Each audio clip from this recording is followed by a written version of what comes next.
నమస్కారం. పరమాత్మ చిద్విలాసాన్ని, ధర్మ సూక్ష్మాలను అర్థం చేసుకోవాలనే తపనతో ఉన్న జ్ఞాన పిపాసులందరికీ స్వాగతం. ఈ లోకంలో సత్యం అంటే ఏమిటి, అబద్ధం అంటే ఏమిటి అన్న ప్రశ్నలకు కాలమే సమాధానం చెబుతుంది. అయితే సత్యవచనం పలకడమే పరమధర్మమని భావించేవారికి అచ్యుతుడు ఆడిన ఆ ఒక్క అబద్ధం ఒక గొప్ప పాణ్యం. ఈ ప్రయాణంలోకి వెళ్లే ముందు ఒక మాట.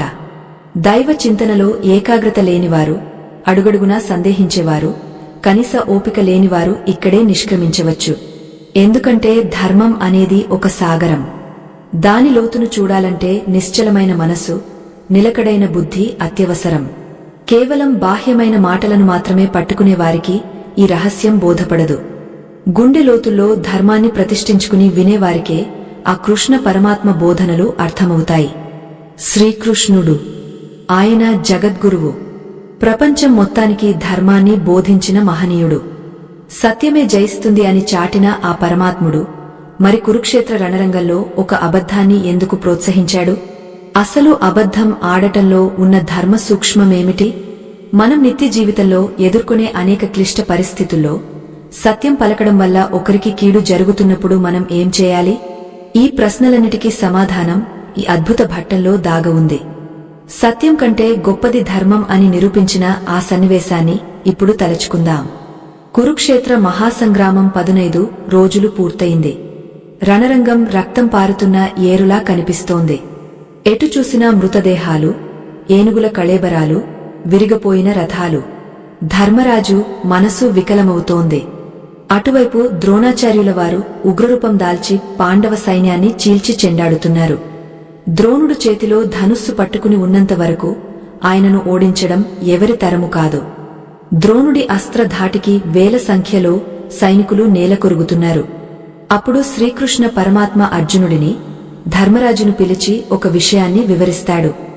ధర్మనందన, ద్రోణాచార్యుడిని ఆపడం ఇప్పుడు అసాధ్యం.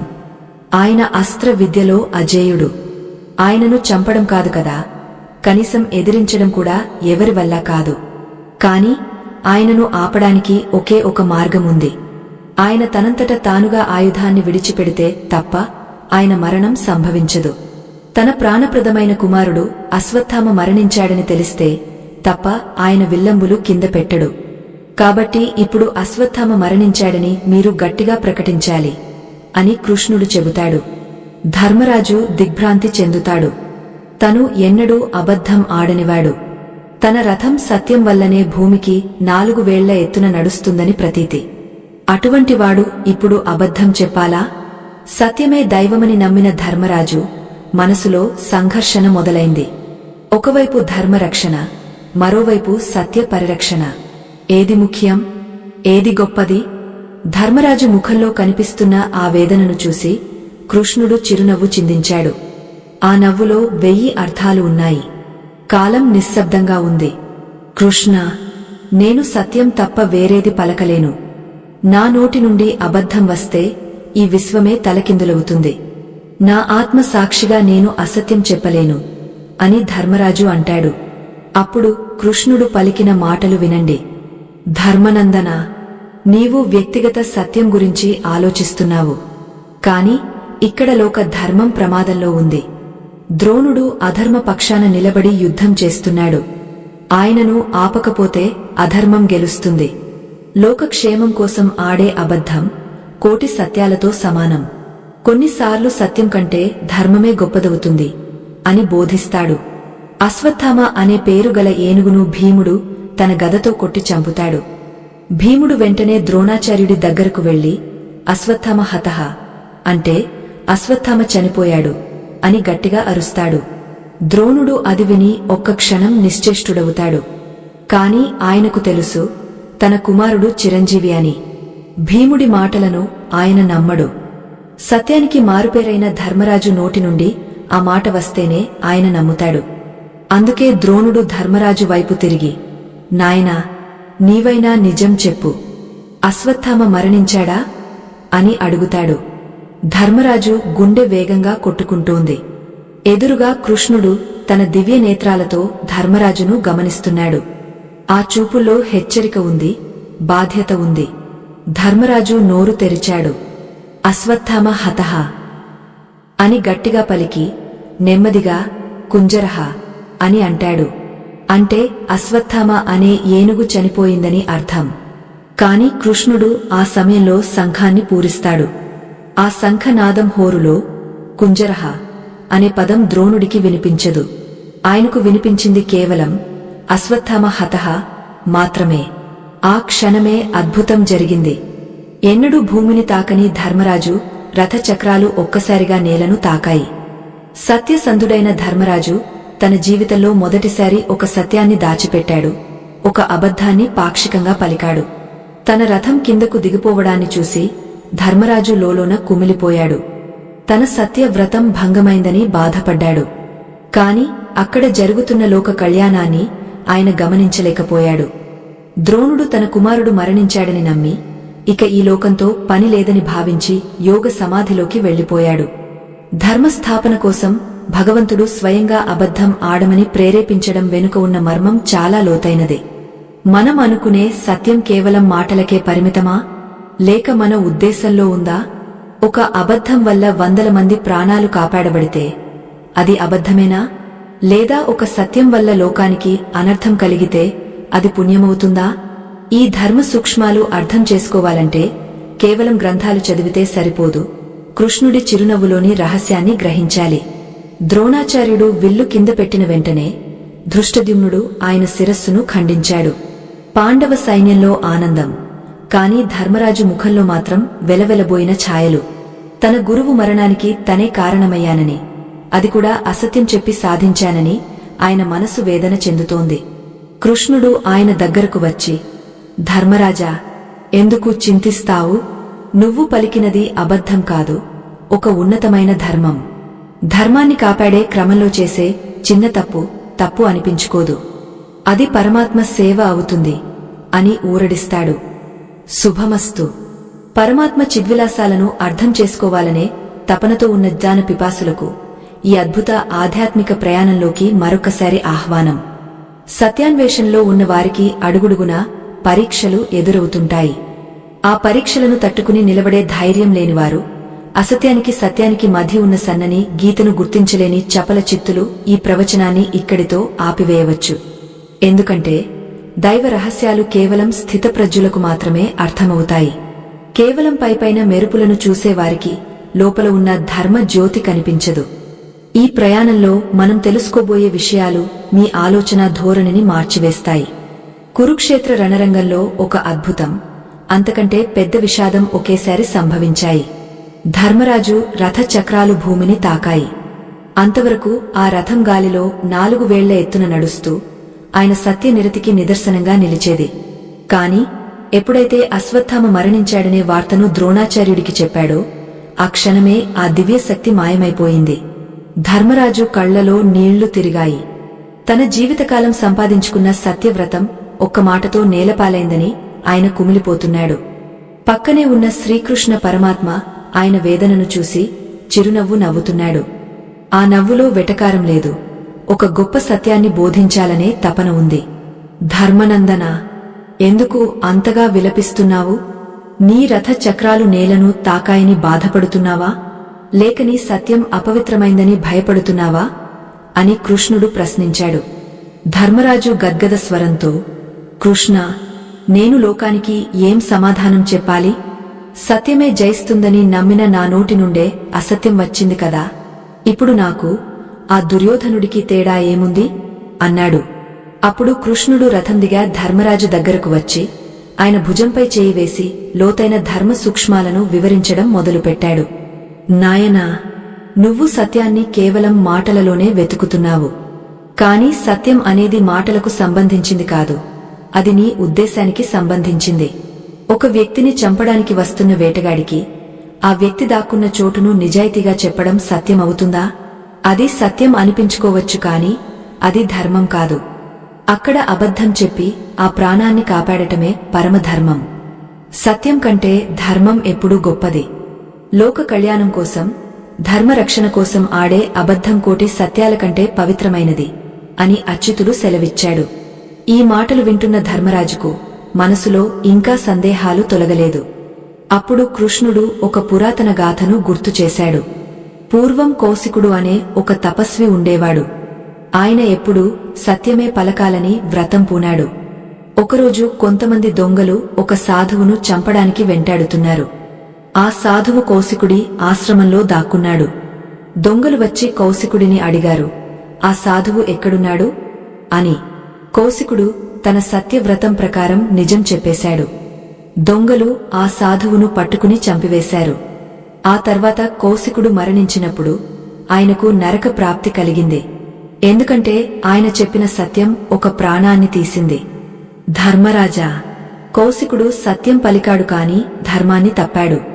నువ్వు ఇప్పుడు అబద్ధం పలికావు కాని ధర్మాన్ని నిలబెట్టావు. ద్రోణాచార్యుడు అజేయుడు. ఆయన చేతిలో ఆయుధం ఉన్నంత కాలం పాండవులకు విజయం లభించదు. ధర్మం ఓడిపోతే ఈ ప్రపంచం అంధకారంలో మునిగిపోతుంది. అప్పుడు నీ సత్యవ్రతం ఎవరిని కాపాడుతుంది? నీ అహంకారం కోసం నువ్వు ధర్మాన్ని బలి ఇస్తావా అని కృష్ణుడు గంభీరంగా అడిగాడు. ఆ మాటలు విన్న ధర్మరాజుకు జ్ఞానోదయం కలిగింది. సత్యం అనేది ఒక సాధన మాత్రమే, ధర్మం అనేది గమ్యమని ఆయన గ్రహించాడు. శ్రీకృష్ణుడు ఆడిన ఆ అబద్ధం వెనుక ఒక గొప్ప వ్యూహం ఉంది. ద్రోణాచార్యుడు కేవలం ఒక సేనాధిపతి మాత్రమే కాదు, ఆయన ఒక గొప్ప జ్ఞాని. కాని ఆయన తన ప్రతిభను అధర్మం పక్షాన నిలబెట్టాడు.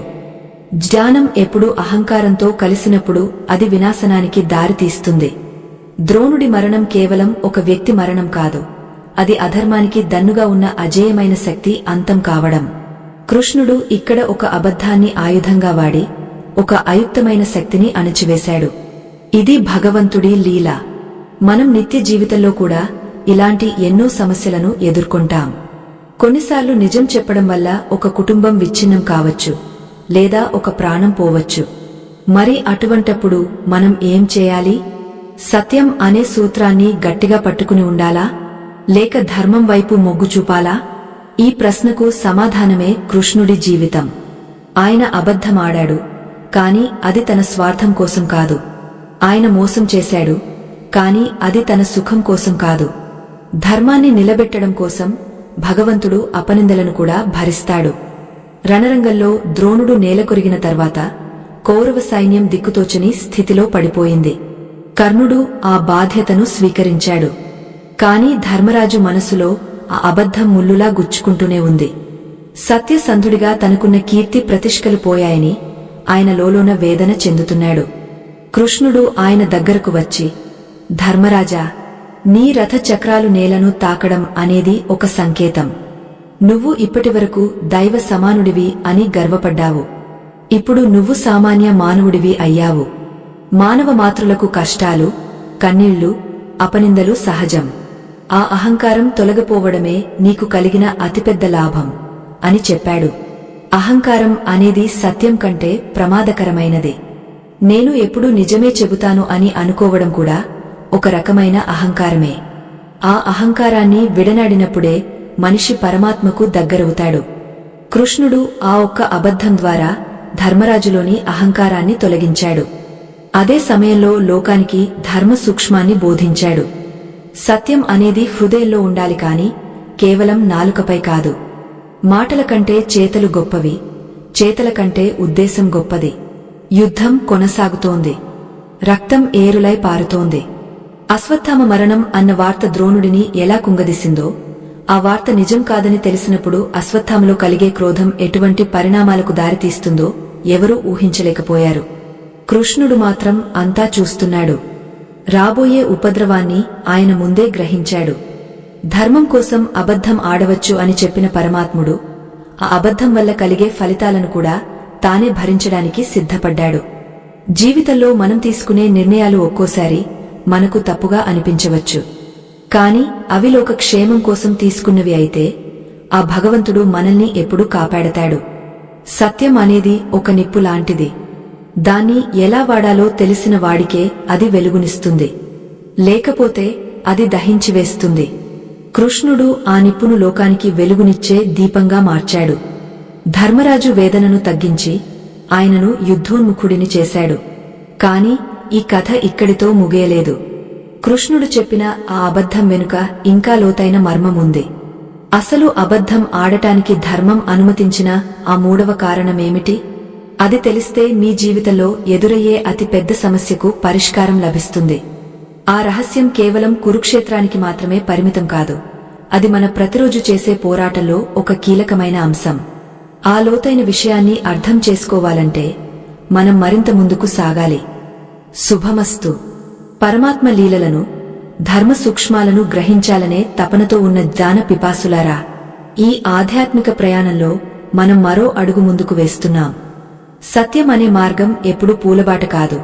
అది ముళ్ళ కంచెలు దాటుకుంటూ సాగే ఒక కఠినమైన ప్రయాణం.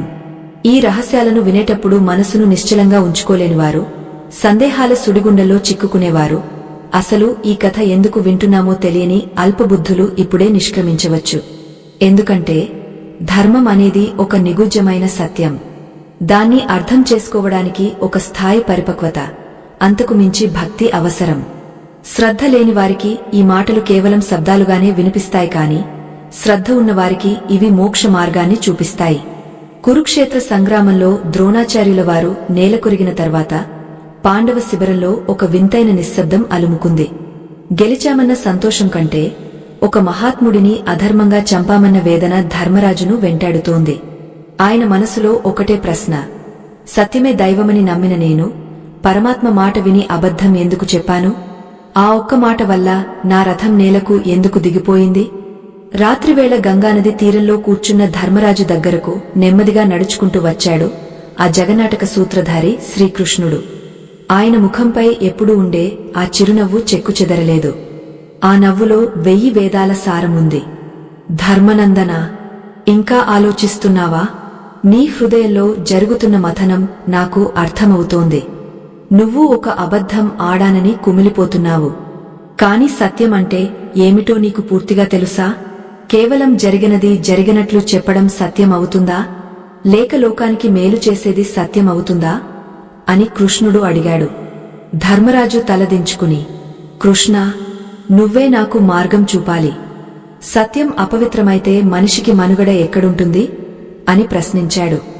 అప్పుడు కృష్ణుడు అక్కడ ఉన్న ఇసుకపై ఒక చిన్న గీత గీసి లోతైన ధర్మ రహస్యాలను విప్పడం మొదలుపెట్టాడు.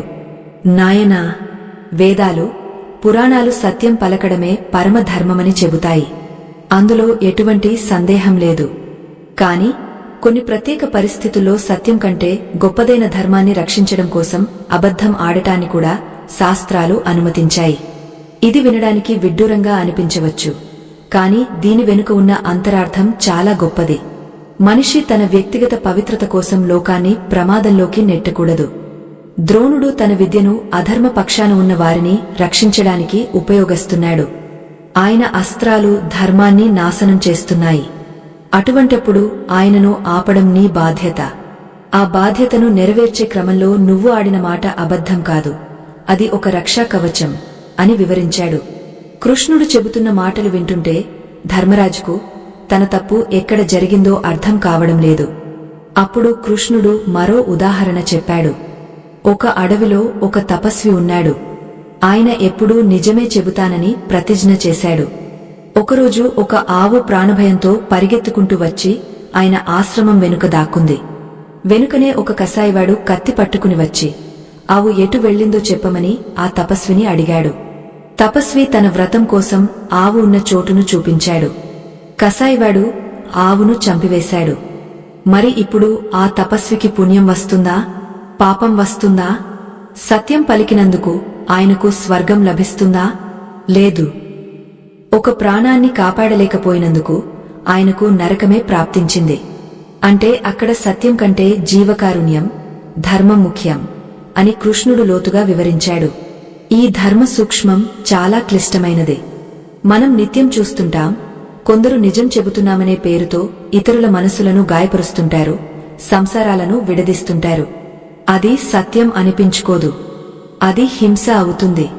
కృష్ణుడు ఇక్కడ మనకు నేర్పుతున్నది ఏమిటంటే, నీ మాట వెనుక ఉన్న ఉద్దేశ్యం పవిత్రమైనది అయితే, అదిలోక కళ్యాణానికి తోడ్పడేది అయితే, అక్కడ శబ్దానికి ఉన్న విలువ కంటే సంకల్పానికి ఉన్న విలువే ఎక్కువ. కురుక్షేత్రంలో కృష్ణుడు ఆడింది అబద్ధం కాదు, ఆయన ఒక కఠినమైన నిర్ణయం తీసుకున్నాడు. తన భక్తుడైన ధర్మరాజు చేత ఆ మాట పలికించడం ద్వారా ధర్మరాజులోని అహంకారాన్ని కూడా ఆయన హరించాడు. చాలామందికి ఒక సందేహం వస్తుంది, మరి ఏ సందర్భాల్లో అబద్ధం ఆడవచ్చు? దానికి మన పురాణాలు 5 సందర్భాలను పేర్కొన్నాయి. వివాహ సమయంలో ప్రాణాపాయం సంభవించినప్పుడు, గోరక్షణ కోసం, గురువు ఆజ్ఞ మేరకు మరియు స్త్రీల గౌరవాన్ని కాపాడటం కోసం అబద్ధం ఆడటంలో తప్పు లేదని చెబుతారు. కాని ఇవన్నీ బాహ్యమైన కారణాలు. వీటిని మించిన మరో రహస్యముంది. అది కేవలం పరమాత్ముడికి మాత్రమే తెలిసిన ధర్మ సూక్ష్మం. కృష్ణుడు ఈ యుద్ధంలో కేవలం ద్రోణుడి మరణం కోసమే ఆ అబద్ధాన్ని వాడలేదు. ఆయన దృష్టి మొత్తం రాబోయే తరాల మీద ఉంది. ధర్మరాజు తన రథ చక్రాలు నేలను తాకడం గురించి ఇంకా బాధపడుతూనే ఉన్నాడు. కృష్ణుడు ఆయనను చూసి, ధర్మరాజా, నీ రథం గాలిలో నడిచినప్పుడు నీలో ఒక తెలియని గర్వం ఉండేది. నేను అందరికంటే గొప్పవాడిని, నేను ఎప్పుడూ అబద్ధం చెప్పను అన్న అహంకారం నీ మనసులో మూలల్లో దాగ ఉండేది. అది నిన్ను దైవానికి దూరం చేస్తుంది. ఇప్పుడు నీ చక్రాలు నేలను తాకాయి అంటే అర్థం ఏమిటో తెలుసా? నువ్వు మట్టిలో ఉన్న మనుషులతో మమేకమయ్యావు. వారి బాధలను, కష్టాలను పంచుకునే స్థాయికి దిగవచ్చావు. అహంకారం లేని సత్యం కంటే పశ్చాత్తాపమున్న అబద్ధం మిన్నా అని పరమాత్మ పలికాడు. ఆ మాటలతో ధర్మరాజు హృదయ భారం తగ్గింది. యుద్ధం అంటే కేవలం శస్త్రాలతో చేసేది కాదు, అది బుద్ధితో, ధర్మంతో చేసేది. కృష్ణుడు ప్రతి అడుగులోనూ పాండవులను నడిపిస్తున్నాడు. ఆయన అబద్ధం ఆడమన్నాడు అంటే దాని వెనుక ఉన్న వ్యూహం పరమాద్భుతం. లోకంలో ఉన్న చెడును అంతం చేయడానికి ఒక్కోసారి మనం కూడా మన పద్ధతులను మార్చుకోవాల్సి ఉంటుంది. గంగానది ప్రవాహంలా సాగే కృష్ణుడి బోధనలు వింటుంటే మనలోని అజ్ఞానం కొట్టుకుపోతుంది. కాని మనం ఇంకా తెలుసుకోవాల్సింది చాలా ఉంది. అబద్ధం వెనుక ఉన్న ఆ 3వ అరుదైన కారణం ఏమిటి? అది కేవలం యుద్ధానికి మాత్రమే సంబంధించిందా, లేక మన అంతరాత్మకు సంబంధించిందా? ఈ ప్రపంచంలో ప్రతిదీ ఒక కారణంతోనే జరుగుతుంది. కృష్ణుడు ఆడిన ఆ అబద్ధం ఒక విత్తనం లాంటిది. అది కాలక్రమేణా మహావృక్షమై లోకానికి ధర్మఫలాలను అందించింది. మనం చేసే ప్రతి పనిలోనూ కృష్ణుడిని వెతుక్కోవాలి. ఆయన ఏది చేసినా అది మన కోసమే, మన శ్రేయస్సు కోసమే. ధర్మరాజు వేదన తీరిపోయింది కాని రణరంగంలో శత్రువులు ఇంకా ఉన్నారు. కర్ణుడు సిద్ధంగా ఉన్నాడు, శల్యుడు సిద్ధంగా ఉన్నాడు. ప్రతి మలుపులోనూ ఒక ధర్మయుద్ధం జరుగుతోంది. ఈ ప్రయాణంలో మనం గ్రహించాల్సిన విషయాలు అసంఖ్యాకం.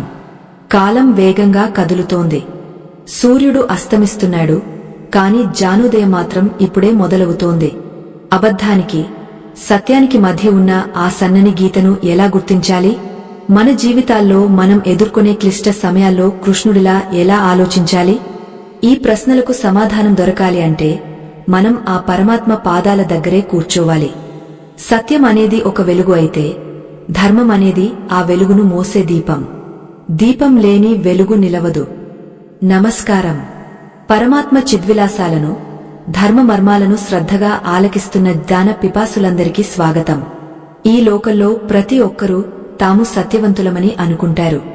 కాని సత్యం అంటే కేవలం నోటి నుండి వచ్చే మాట మాత్రమేనా, లేక ఆ మాట వెనుక ఉన్న సంకల్పమా అన్నది ఆలోచించాలి. ఈ గంభీరమైన ఆధ్యాత్మిక ప్రయాణంలో ముందుకు సాగే ముందు ఒక చిన్న హెచ్చరిక. ఎవరికైతే ధర్మం పట్ల గౌరవం లేదో, ఎవరికైతే పురాణాలలోని నిగుజ అర్థాలను గ్రహించే ఓపిక లేదో వారు ఇక్కడే నిష్క్రమించవచ్చు. ఇది కేవలం కాలక్షేపం కోసం చెప్పే కథ కాదు, జీవిత సత్యాన్ని బోధించే ఒక అద్భుత ప్రవచనం. ఏకాగ్రత లేని మనసుతో వింటే అమృతం కూడా విషంలాగే అనిపిస్తుంది. కనుక నిశ్చలమైన బుద్ధితో ఈ రహస్యాలను వినడానికి సిద్ధపడండి. కురుక్షేత్ర రణరంగంలో ఆ రాత్రి చాలా భయంకరంగా ఉంది. శిబిరాల వెలుపల నక్కల ఊళలు, గాయపడిన సైనికుల ఆర్తనాదాలు వినబడుతున్నాయి. ధర్మరాజు తన శిబిరంలో అశాంతితో పచార్లు చేస్తున్నాడు. ఆయన కళ్ల ముందు ద్రోణాచార్యుల వారి మరణం పదే పదే మెదులుతోంది. అశ్వత్థామ హతః, కుంజరః అన్న తన మాటలు తననే వెక్కిరిస్తున్నట్లు అనిపించింది. అప్పటివరకు గాలిలో నడిచిన తన రథం ఇప్పుడు నేలమీద సామాన్యమైన బండిలా పడి ఉంది. ఆ చక్రాలు నేలను తాకడమంటే తన ఆత్మ గౌరవం నేలపాలైందని ఆయన భావిస్తున్నాడు. ఆ సమయంలో అచ్యుతుడు, అనంత పద్మనాభుడు అయిన శ్రీకృష్ణుడు చిరునవ్వుతో ప్రవేశించాడు. ధర్మనందన, యుద్ధం గెలిచే దిశలో ఉన్నాం. కాని నీ ముఖంలో పరాజయం పాలైన వాడిలాంటి వేదన కనిపిస్తోంది ఎందుకు అని కృష్ణుడు అడిగాడు. ధర్మరాజు విలపిస్తూ, కృష్ణ, అబద్ధం ఆడి సాధించే విజయం నాకు వద్దు. నా సత్యవ్రతాన్ని నీవు భంగం చేశావు. లోకం నన్ను ఏమని పిలుస్తుంది? అబద్ధాల కోరు అని పిలవదా? ఒక మహోన్నతమైన గురువును చంపడానికి నా చేత అసత్యం పలికించావు. ఇది ధర్మమా అని నిలదీశాడు. కృష్ణుడు మౌనంగా ఒక ఆసనమీద కూర్చుని ధర్మరాజు వైపు తీక్షణంగా చూశాడు. ధర్మరాజా, నీవు సత్యాన్ని కేవలం నీ వ్యక్తిగత కీర్తి కోసం వాడుకుంటున్నావు. నీ సత్యం వల్ల లోకానికి ఏం లాభం? ద్రోణుడు ధర్మపక్షాన లేడు. ఆయనను వదిలితే ఆయన పాండవ సైన్యాన్ని సమూలంగా నాశనం చేస్తాడు. అధర్మం రాజ్యమేలుతుంది. ఒక వ్యక్తి తన వ్యక్తిగత పవిత్రత కోసం మొత్తం సమాజాన్ని ప్రమాదంలోకి నెట్టడం పరమపాపం. నీవు అబద్ధం చెప్పాననుకుంటున్నావు. కాని ఆ అబద్ధం వెనుక ఉన్న ఉద్దేశ్యం ధర్మరక్షణ. ధర్మరక్షణ కోసం ఆడే అబద్ధం సత్యం కంటే పవిత్రమైనది అని వివరించాడు. ఈ మాటలు ధర్మరాజుకు నమ్మశక్యంగా లేవు. ఆయన వేదనను చూసి కృష్ణుడు మరో అడుగు ముందుకు వేసి ఇలా అన్నాడు. నాయనా, శాస్త్రాలు ఏం చెబుతున్నాయో నీకు తెలుసా? అబద్ధం ఆడకూడదు అన్నది సామాన్య ధర్మం. కాని కొన్ని ప్రత్యేక సమయాల్లో అబద్ధం ఆడటమే పరమధర్మం అవుతుంది. మన పురాణాలు 5 సందర్భాలను అంగీకరించాయి. వివాహం చేసేటప్పుడు, ప్రాణాపాయం సంభవించినప్పుడు, ఆవులను రక్షించేటప్పుడు, స్త్రీల గౌరవం ప్రమాదంలో ఉన్నప్పుడు మరియు గురువు ఆజ్ఞను పాటించేటప్పుడు అబద్ధం ఆడినా దోషమంటదు. ఎందుకంటే అక్కడ అబద్ధం వెనుక ఉన్నది స్వార్థం కాదు, ఒక ఉన్నతమైన లక్ష్యం. కృష్ణుడు చెబుతున్న 5 కారణాల గురించి ధర్మరాజుకు ముందే తెలుసు. కాని ద్రోణుడి విషయంలో ఈ కారణాలేవీ సరిపోవు కదా అన్నది ఆయన సందేహం. కృష్ణుడు ఆయన మనసులోని మాటను గ్రహించి, ధర్మనందన, నీవు ఇంకా 5 కారణాల దగ్గరే ఆగపోయావు. కాని దేవుడు ఆడే అబద్ధం వెనుక 6వ కారణం ఒకటి ఉంటుంది. అది లోక కళ్యాణం. సత్యాసత్యాల మధ్య యుద్ధం జరిగినప్పుడు సత్యం ముసుగులో ఉన్న అధర్మాన్ని ఓడించడానికి అసత్యం ముసుగులో ఉన్న ధర్మాన్ని ఆశ్రయించక తప్పదు అని గంభీరంగా పలికాడు. ధర్మరాజు ఆలోచనలో పడ్డాడు. సత్యం అనేది ఒక ఆయుధం మాత్రమేనని, అది ఎవరి చేతిలో ఉందన్నది ముఖ్యమని ఆయనకు అర్థం కావడం మొదలైంది. ఒక దొంగ నిజం చెబితే అది ఊరిని దోచుకోవడానికి ఉపయోగపడుతుంది. ఒక వైద్యుడు అబద్ధం చెబితే అది రోగికి ధైర్యాన్ని ఇచ్చి ప్రాణాన్ని కాపాడుతుంది. ఇక్కడ ఏది గొప్పది? నిక్కచ్చిగా నిజం చెప్పి ప్రాణం తీయడమా, లేక అబద్ధం చెప్పి ప్రాణం పోయడమా? ధర్మరాజులోని అహంకారం మెల్లమెల్లగా కరుగుతోంది. తన సత్యవ్రతం పట్ల ఉన్న గర్వమే తనను కృష్ణుడికి దూరం చేసిందని ఆయన గ్రహించాడు. కృష్ణుడు మళ్లీ ఇలా అన్నాడు. నాయనా, నీవు అబద్ధం పలికావని బాధపడుతున్నావు. కాని ఆ మాట పలికించినవాడు ఎవరో తెలుసా? నీ ముందు ఉన్న ఈ పరమాత్ముడు. నీ సత్యం కంటే నా ఆజ్ఞ గొప్పది కాదా? భగవంతుడి ఆజ్ఞను పాటించడం కంటే ఏ వ్రతం గొప్పది? నీవు నన్ను నమ్ముతున్నానంటావు, కాని నా మాట కంటే నీ పాత అలవాటునే గౌరవిస్తున్నావు. ఇది భక్తి ఎలా అవుతుంది? అన్నాడు. ఆ మాటలు ధర్మరాజు గుండెకు తగిలాయి.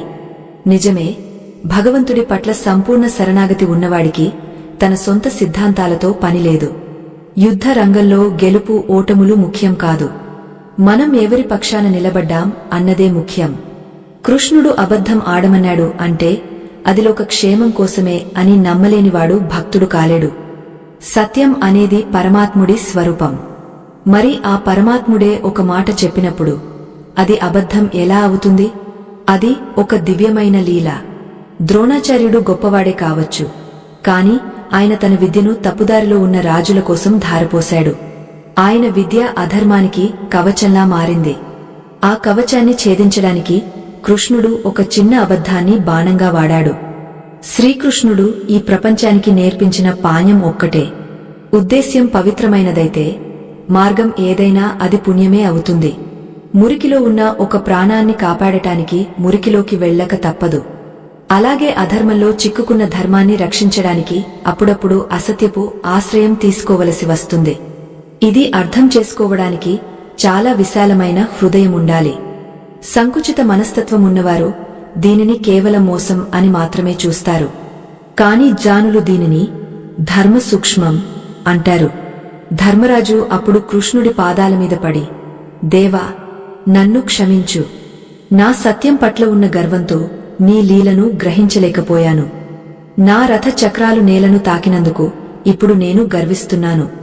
ఎందుకంటే ఆ చక్రాలు ఇప్పుడు నీ అడుగుజాడల్లో నడుస్తాయి. గాలిలో తేలడం కంటే నీ పాదాల చెంత ఉండటమే నాకు ఇష్టం అని వేడుకున్నాడు. కృష్ణుడు ఆయనను లేవనెత్తి కౌగలించుకున్నాడు. ఆ క్షణమే ధర్మరాజు హృదయంలో ఉన్న భారమంతా మాయమైపోయింది. కాని ఈ కథ ఇక్కడితో ఆగపోదు. కృష్ణుడు కేవలం ద్రోణుడి మరణం కోసమే అబద్ధమాడా? లేక దీని వెనుక ఇంకా ఏదైనా బలమైన కారణముందా? ద్రోణుడి మరణం తర్వాత అశ్వత్థామ క్రోధం ఎలా మారింది? ఆయన చేసిన ప్రతిజ్ఞ పాండవులను ఎలాంటి ప్రమాదంలోకి నెట్టింది? వీటన్నిటికీ మించి అబద్ధం ఆడటానికి ధర్మం అనుమతించిన అత్యంత అరుదైన మూడవ కారణమేమిటి? అది యుద్ధం కంటే మరేదో పెద్ద రహస్యం. ఆ రహస్యం మన నిత్య జీవితంలో ఎదురయ్యే అతిపెద్ద సమస్యకు ఎలా సమాధానం అవుతుందో తెలుసుకోవాలి. సత్యం మరియు ధర్మం మధ్య జరిగే ఈ సంఘర్షణలో గెలుపు ఎవరిది? నమస్కారం. పరమాత్మ చిద్విలాసాలను, ధర్మ సూక్ష్మాలను అర్థం చేసుకోవాలనే తపనతో ఉన్న సత్యాన్వేషకులందరికీ వందనాలు. ఈ లోకంలో నిత్యం మనం ఎన్నో మాటలు మాట్లాడుతుంటాం. కాని ఏ మాట పుణ్యాన్ని ఇస్తుంది, ఏ మాట పాపాన్ని చుట్టుకుంటుంది అన్నది కేవలం ఆ పరమాత్మకే ఎరుక. ఈ అద్భుత ఆధ్యాత్మిక ప్రయాణంలో మనం 5వ ఘట్టానికి చేరుకున్నాం. ఇక్కడ ఒక చిన్న మాట. ఎవరికైతే మన ప్రాచీన ధర్మం పట్ల విశ్వాసం లేదో, ఎవరికైతే నిలకడగా కూర్చుని ఒక పరమార్థాన్ని వినే సహనం లేదో, వారు ఇక్కడే ఈ ప్రవచనాన్ని ఆపివేయవచ్చు. ఎందుకంటే లోతైన సముద్రంలోకి వెళ్తేనే ముత్యాలు దొరుకుతాయి. ఒడ్డున ఉండి కేవలం అలల శబ్దాన్ని వినేవారికి ఆ నిగుజ్జ నిధులు లభించవు. మౌనంగా, ఏకాగ్రతతో వినేవారి హృదయాల్లోనే ఈ జ్ఞాన జ్యోతి వెలుగుతుంది. కురుక్షేత్ర రణరంగంలో ధర్మరాజు ఎదుర్కొన్న ఆ మానసిక సంఘర్షణ సామాన్యమైనది కాదు. ఒకవైపు తన ప్రాణానికి ప్రాణమైన సత్యవ్రతం, మరోవైపు కృష్ణ పరమాత్మ ఆజ్ఞ. ఈ రెండింటి మధ్య నలిగిపోయిన ధర్మరాజు చివరికి భగవంతుడి మాటే ధర్మమని నమ్మి ఆ అబద్ధాన్ని పలికాడు. కాని ఆ తర్వాత ఆయన పొందిన వేదన వర్ణనాతీతం. ద్రోణాచార్యుడి వంటి మహనీయుడు తన ఒక మాట వల్ల ఆయుధాలు విడిచిపెట్టడం, తద్వారా ఆయన ప్రాణాలు కోల్పోవడం ధర్మరాజును కలచివేసింది. ఆ రాత్రి శిబిరంలో కృష్ణుడు ఆయన పక్కనే కూర్చుని సత్యం యొక్క వివిధ రూపాలను వివరిస్తున్నాడు. ధర్మరాజా, ఈ ప్రపంచంలో సత్యం అనేది కేవలం వాస్తవాన్ని చెప్పడం మాత్రమే కాదు. సత్యం అంటే భూతహితం. అంటే ప్రాణికోటికి ఏది మేలు చేస్తుందో అదే నిజమైన సత్యం. లోకానికి కీడు చేసే నిజం కంటే లోకానికి మేలు చేసే అబద్ధం 1000 రెట్లు శ్రేష్టమైనది. నీవు ఆడింది అబద్ధమని అనుకుంటున్నావు, కాని అది ఒక మహోన్నతమైన ధర్మ కార్యం. ద్రోణుడు తన విద్యను అధర్మ పక్షానికి కవచంలా మార్చాడు. ఆయనను అస్త్ర సన్యాసం చేయించడమంటే అధర్మానికి ఉన్న బలాన్ని తగ్గించడమే అని కృష్ణుడు శాంతంగా పలికాడు. ధర్మరాజు మనసు మెల్లగా కుదుటపడుతోంది. అప్పుడు ఆయన ఒక ప్రశ్న అడిగాడు. కృష్ణ, అబద్ధం ఆడటాన్ని శాస్త్రాలు ఎప్పుడు అనుమతిస్తాయి? సామాన్య మానవులు తమ స్వార్థం కోసం అబద్ధాలు ఆడుతూ అది ధర్మమే అని చెప్పుకుంటే ఈ లోకం ఏమైపోతుంది అని అడిగాడు. కృష్ణుడు మందహాసం చేస్తూ ఆ మర్మాలను విప్పడం మొదలుపెట్టాడు. నాయనా, అబద్ధం ఆడటానికి ధర్మం కేవలం కొన్ని సందర్భాల్లోనే అనుమతినిస్తుంది. వివాహ ప్రయత్నాల్లో ఉన్నప్పుడు ఒక చిన్న అసత్యం వల్ల 2 కుటుంబాలు ఒక్కటవుతుంటే అది తప్పు కాదు. ఒక ప్రాణాన్ని కాపాడటానికి ఆడే అబద్ధం ప్రాణదానంతో సమానం. స్త్రీల గౌరవం ప్రమాదంలో ఉన్నప్పుడు వారిని రక్షించడానికి పలికే అసత్యం పుణ్యప్రదం. అలాగే ఆవులను లేదా అమాయకులను రక్షించడానికి ఆడే అబద్ధం దోషం కాదు. కృష్ణుడు చెబుతున్న ఈ మాటలు వింటుంటే ధర్మరాజుకు ఒక విషయం అర్థమైంది. భగవంతుడు మన మాటల కంటే మన హృదయాన్నే ఎక్కువగా గమనిస్తాడని. మాటలు అబద్ధాలు కావచ్చు, కాని మన సంకల్పం పవిత్రమైనది అయితే ఆ ఫలితం కూడా పవిత్రంగానే ఉంటుంది. ఇక్కడ మనం ఒక విషయాన్ని గమనించాలి. కృష్ణుడు స్వయంగా ఆ అబద్ధానికి సూత్రధారి అయ్యాడు అంటే దాని వెనుక ఉన్న ఉద్దేశ్యం ఎంత గొప్పదో ఆలోచించండి. ఆయన లోక రక్షకుడు. ఆయన ఏది చేసినా అది లోక కళ్యాణం కోసమే. ఈ ధర్మ సూక్ష్మాలను, మన సంస్కృతిని, పురాణాలలోని గొప్పతనాన్ని రాబోయే తరాలకు అందించడం మనందరి బాధ్యత. నేటి కాలంలో ధర్మం పట్ల అవగాహన తగ్గిపోతోంది. ఇటువంటి ఆధ్యాత్మిక విషయాలను అందరికీ చేరవేయడానికి ఎంతో శ్రమ, వనరులు అవసరమవుతాయి. సత్యం మరియు ధర్మం గురించి మనం తెలుసుకుంటున్న ఈ ప్రయాణం నిరంతరంగా సాగాలి అంటే మీ వంటి ధర్మపరుల సహకారం ఎంతో అవసరం. ఈ జ్ఞాన ప్రచారంలో మీరు కూడా భాగస్వాములు కావాలని మా కోరిక. స్క్రీన్ మీద కనిపిస్తున్న ఆ చిత్రపట సంకేతాన్ని ఉపయోగించి మీ శక్తి మేరకు ఈ ధర్మ కార్యానికి మద్దతు తెలపండి. మీరు ఇచ్చే చిన్న సహకారం కూడా ఆధ్యాత్మిక జ్యోతిని వెలిగించడంలో ఎంతో తోడ్పడుతుంది. ధర్మాన్ని రక్షించే వారిని ధర్మమే రక్షిస్తుంది. మీ సహకారం కేవలం ఒక విరాళం కాదు, అది మన సంస్కృతి పట్ల మీకు ఉన్న గౌరవం. కృష్ణుడు మళ్లీ ధర్మరాజుతో ఇలా అన్నాడు, నాయనా, సత్యం పలికేటప్పుడు నీలో గర్వముంటే అది వ్యర్థం. అబద్ధం పలికేటప్పుడు నీలో లోక కళ్యాణ తపన ఉంటే అది అమృతం. నీ రథ చక్రాలు నేలకు దిగాయని బాధపడకు. అవి ఇప్పుడు భూమి మీద ఉన్న సామాన్యుల కష్టాలను మోయడానికి సిద్ధమయ్యాయి. ఇంతకాలం నువ్వు ఆకాశంలో విహరించావు, ఇప్పుడు లోకంలో జీవించు. లోకంతో కలిసి ప్రయాణించు. అప్పుడే నీవు నిజమైన రాజువవుతావు అన్నాడు. ఆ మాటలతో ధర్మరాజు కళ్లలో జ్ఞాన జ్యోతి వెలిగింది. తన తప్పును, ఆ తప్పు వెనుక ఉన్న పరమార్థాన్ని ఆయన గ్రహించాడు. కాని ఇక్కడే అసలైన మలుపు ఉంది. ద్రోణాచార్యుడి మరణం పాండవులకు విజయాన్ని దగ్గర చేసింది, కాని అశ్వత్థామలో రగులుతున్న క్రోధాగ్నిని ఎవరూ ఆపలేకపోయారు. తన తండ్రిని మోసంతో చంపారని భావించిన అశ్వత్థామ పాండవ వంశాన్ని నిర్మూలించడానికి సిద్ధమయ్యాడు. ఆ సమయంలో కృష్ణుడు తీసుకున్న నిర్ణయం ఏమిటి? కృష్ణుడు చెప్పిన ఆ ఒక్క అబద్ధం వల్ల అశ్వత్థామ జీవితం ఎలా మారిపోయింది? వీటన్నిటికీ మించి అబద్ధం ఆడటానికి ధర్మం అనుమతించిన ఆ మూడవ అరుదైన కారణమేమిటి? అది తెలిస్తే మీరు ఆశ్చర్యపోతారు. అది కేవలం మాటలకు సంబంధించింది కాదు, అది ఒక మనిషి అంతరాత్మకు సంబంధించిన అతి పెద్ద రహస్యం. మనం నిత్య జీవితంలో ఎన్నో కఠినమైన నిర్ణయాలు తీసుకోవాల్సి వస్తుంది. కొన్నిసార్లు మనకు ఏది సరైనదో, ఏది తప్పు అనిపిస్తుందో అర్థం కాదు. అటువంటప్పుడు కృష్ణుడి బోధనలే మనకు దిక్సూచి. సత్యం అనేది ఒక దారి అయితే ధర్మం అనేది గమ్యం. గమ్యాన్ని చేరుకోవడానికి దారిలో వచ్చే ఆటంకాలను ఎలా అధిగమించాలో కృష్ణుడు మనకు నేర్పిస్తున్నాడు. ఈ కురుక్షేత్రగాథ కేవలం యుద్ధం గురించి కాదు, మన మనసులో నిరంతరం జరిగే యుద్ధం గురించి. సత్యాసత్యాల మధ్య, ధర్మాధర్మాల మధ్య జరిగే ఈ పోరాటంలో మనం ఎలా గెలవాలో కృష్ణుడు వివరిస్తున్నాడు. ఆ రాత్రి గడిచిపోయింది. తెల్లవారుజామున యుద్ధం మళ్లీ మొదలైంది. కాని ఈసారి పాండవుల ముఖాల్లో ఒక కొత్త ధైర్యం కనిపిస్తోంది. అది విజయం వస్తుందన్న ధైర్యం కాదు, తాము ధర్మం వైపు ఉన్నామన్న నిశ్చయంతో వచ్చిన ధైర్యం. ఆ ధైర్యాన్ని ఇచ్చింది కృష్ణుడు ఆడిన ఆ అబద్ధమే. వినడానికి విడ్డూరంగా ఉన్నా ఇదే నిజం. భగవంతుడి చేత ఆశీర్వదించబడిన అబద్ధం కోటి సత్యాల కంటే బలమైనది. ద్రోణుడి పతనం తర్వాత కౌరవ సైన్యంలో మిగిలిన వీరులు ఎవరు? వారు కృష్ణుడి వ్యూహాలను ఎలా ఎదుర్కొన్నారు? ఈ ప్రయాణం ఇంకా ఎన్నో మలుపులు తిరగబోతోంది. ధర్మరాజు వేదన తీరిపోయినా భవిష్యత్తులో జరగబోయే భయంకరమైన పరిణామాలు ఆయనకు తెలియదు. అశ్వత్థామ రూపంలో పొంచి ఉన్న ముప్పును కృష్ణుడు ఎలా ఎదుర్కోబోతున్నాడు? అబద్ధం వల్ల వచ్చిన విజయం శాశ్వతమా, లేక దానికి ఏదైనా మూల్యం చెల్లించుకోవాలా? ఈ ప్రశ్నలన్నిటికీ సమాధానం ముందు ముందు తెలుస్తుంది. ఆ పరమాత్ముడి లీలలు అనంతం. ఆయన ఒక్కో అడుగులోనూ ఒక్కో రహస్యాన్ని దాచి ఉంచుతాడు. ఆ రహస్యాలను ఛేదించడమే ఈ ఆధ్యాత్మిక యాత్ర యొక్క ముఖ్య ఉద్దేశ్యం. నమస్కారం.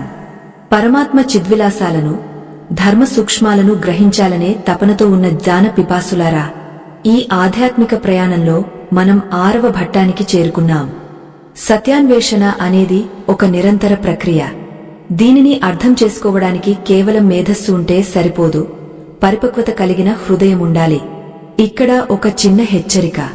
ఎవరికైతే లోతైన విషయాలను వినే ఓపిక లేదో, ప్రతి చిన్న విషయానికి తర్కించే కుతర్క బుద్ధి ఉన్నదో, వారు ఈ ప్రవచనాన్ని ఇక్కడే ఆపివేయవచ్చు.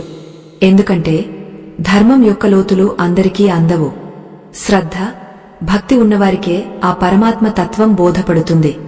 నిశ్చలమైన మనసుతో వింటేనే ఈ కథలోని అంతరార్థం మీ జీవితాల్లో వెలుగును నింపుతుంది. కురుక్షేత్ర రణరంగంలో ద్రోణాచార్యుల వారు నేలకొరిగిన తర్వాత యుద్ధం మరొక మలుపు తిరిగింది. ధర్మరాజు మనసులో పశ్చాత్తాపం రగులుతూనే ఉంది. తను ఆడిన ఆ పాక్షిక అసత్యం వల్ల ఒక గురువును కోల్పోయామన్న వేదన ఆయనను వెంటాడుతోంది. అయితే శ్రీకృష్ణ పరమాత్మ మాత్రం రాబోయే పరిణామాలను గమనిస్తూ పాండవులను యుద్ధోన్ముఖులను చేస్తున్నాడు. ద్రోణుడి పతనం తర్వాత కౌరవ సైన్యానికి కర్ణుడు సేనాధిపతి అయ్యాడు. కర్ణుడి రాకతో యుద్ధం మరింత భీకరంగా మారింది. అశ్వత్థామ తన తండ్రి మరణానికి ప్రతీకారం తీర్చుకుంటానని ప్రతిజ్ఞ చేశాడు. ఆ సమయంలో కృష్ణుడు పాండవులను పిలిచి ఒక గంభీరమైన విషయాన్ని వివరించాడు. పాండవులారా, ద్రోణుడి మరణం కేవలం ఒక వ్యక్తి మరణం కాదు. అది అధర్మానికి ఉన్న అతిపెద్ద బలం కూలిపోవడం. ధర్మరాజు ఆడిన ఆ మాట అబద్ధం అని మీరు అనుకుంటున్నారు, కాని అది ఒక గొప్ప యుద్ధతంత్రం. శత్రువు అధర్మంగా యుద్ధం చేస్తున్నప్పుడు వారిని అణచివేయడానికి ధర్మం కూడా ఒక్కోసారి మారువేషం వేయాల్సి ఉంటుంది.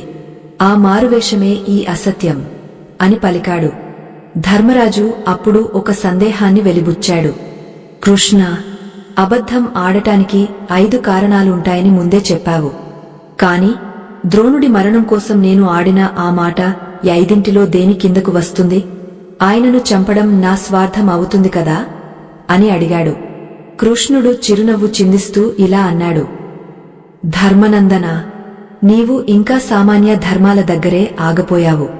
ఇక్కడ జరిగింది నీ స్వార్థం కోసం కాదు, లోకరక్షణ కోసం.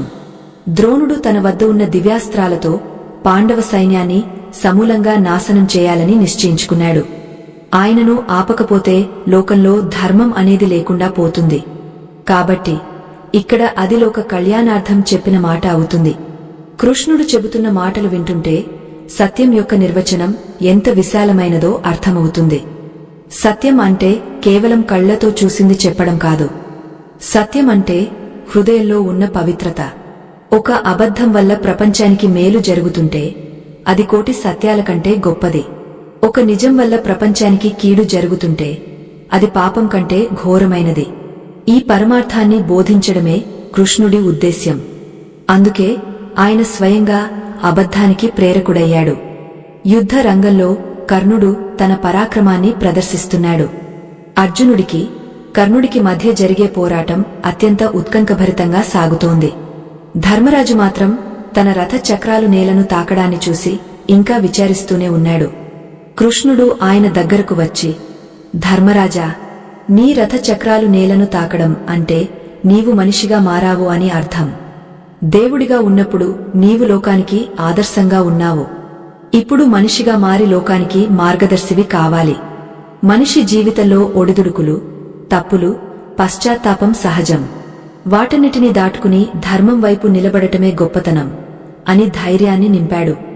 ధర్మరాజుకు అప్పుడు ఒక విషయం స్ఫురించింది.